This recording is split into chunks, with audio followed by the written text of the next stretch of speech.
Bonsoir mon ami. Ismaël et moi, Claudine, avons hâte de t'accompagner dans la lecture du Saint-Livre, la Bible. Prions Dieu ensemble. Toi, le Père Céleste, aide-nous à écouter ta voix, obéir à tes lois. Au nom de Jésus. Amen. Le texte de ce soir se trouve dans le livre de Juges au chapitre 13, les versets 1 à 4. Les enfants d'Israël firent encore ce qui déplaît à l'Éternel. Et l'Éternel les livra entre les mains des Philistins pendant 40 ans. Il y avait un homme de Tsoréa, de la famille des Danites, et qui s'appelait Manoach. Sa femme était stérile et n'enfantait pas. Un ange de l'Éternel apparut à la femme et lui dit : « Voici, tu es stérile et tu n'as point d'enfant. Tu deviendras enceinte et tu enfanteras un fils. Maintenant prends bien garde. Ne bois ni vin, ni liqueur forte, et ne mange rien d'impur. » Ce soir, nous avançons dans le livre des Juges et trouvons un autre récit regorgeant d'enseignements pour nous aujourd'hui. Nous voici à une période où la relation de Dieu avec son peuple s'est de nouveau distendue. Le peuple s'est encore détourné de l'Éternel et a fait ce qui est mal à ses yeux. Comme résultat, il est de nouveau soustrait à sa protection. Cette fois-ci, c'est vers une femme et son mari Manoah qu'un ange porteur d'un message est envoyé. L'annonce qui est faite à la femme est qu'elle va concevoir un bébé, malgré sa stérilité. Cette histoire n'est pas sans nous rappeler celle de Jésus avec l'ange Gabriel qui a été envoyé à Marie, une jeune fille vierge du village de Nazareth. Alors que la femme de Manoah s'apprête de manière miraculeuse à avoir cet enfant, elle reçoit quelques directives auxquelles elle doit se montrer particulièrement attentive. L'ange préconise de ne pas boire d'alcool, ni manger quoi que ce soit d'impur pendant sa grossesse. Les conseils prodigués par l'ange de Dieu à cette époque sont bien d'actualité aujourd'hui, à l'heure où les connaissances médicales sont bien plus développées. Ce petit détail déjà nous montre que la Bible a toujours été un livre fiable et que ses conseils restent précieux pour l'humanité encore aujourd'hui. Les enfants qui nous sont accordés par l'Éternel sont des dépôts sacrés qu'il nous confie. Il est donc du devoir de chaque parent de préserver leur intégrité physique, morale et spirituelle dès la période prénatale. Prends bien garde, dit l'ange, car tu vas devenir enceinte et tu vas enfanter un fils. Ces conseils revêtent une importance particulière aux yeux de Dieu et méritent donc toute notre attention. Nous pouvons également imaginer la joie de cette femme, diagnostiquée comme stérile, ce qui, à l'époque, représentait un opprobre pour une femme, parce qu'elle était privée de cet aspect de sa féminité, la capacité à transmettre la vie.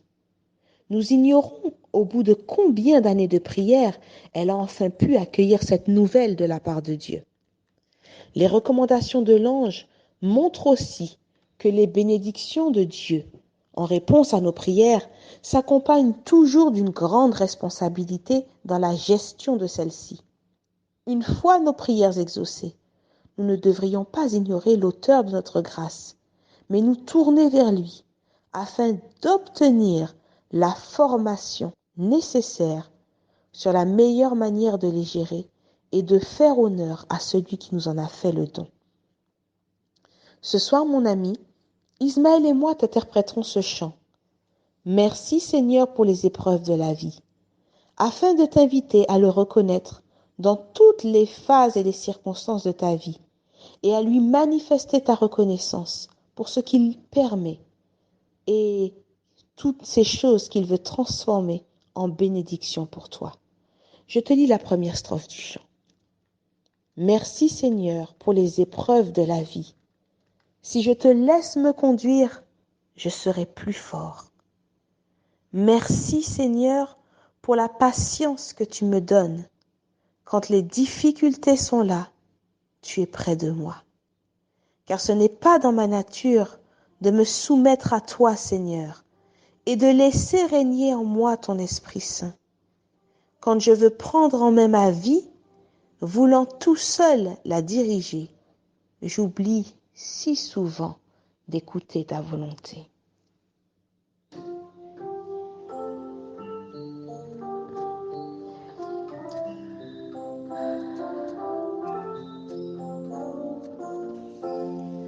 Merci Seigneur pour les épreuves de la vie.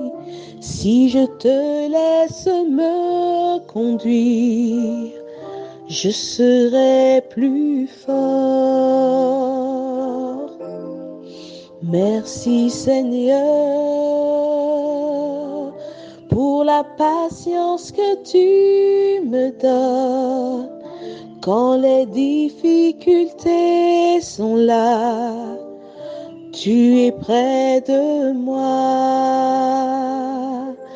Car ce n'est pas dans ma nature de me soumettre à toi, Seigneur, et de laisser régner en moi ton Esprit Saint. Quand je veux prendre en main ma vie, voulant tout seul la diriger, j'oublie si souvent d'écouter ta volonté. Merci Seigneur, car je sais que dans la détresse, tu es là, tu conduis mes pas, tu guides ma vie. Tu as promis de ne pas nous abandonner. Tu es présent dans nos combats pour nous soutenir. Car ce n'est pas dans ma nature de me soumettre à toi, Seigneur, et de laisser régner en moi ton Esprit Saint. Quand je veux prendre en main ma vie, voulant tout seul la diriger, j'oublie si souvent d'écouter ta volonté. Merci Seigneur de laisser en moi ton amour pour que je puisse chaque jour aider mon prochain. Oh merci Seigneur de me garder jusqu'au grand jour où tu viendras me prendre enfin pour être à toi toujours. Jésus, tu as changé ma vie, tu en as fait une harmonie. Je ne suis plus seule ici-bas, car tu es là. Jésus, tu me remplis de bonheur et ta joie inonde mon cœur. Tu m'as libéré, pardonné. Alléluia. Tu m'as libéré, pardonné. Alléluia.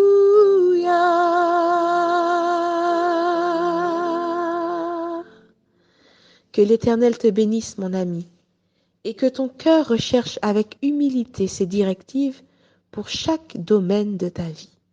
Bonne soirée.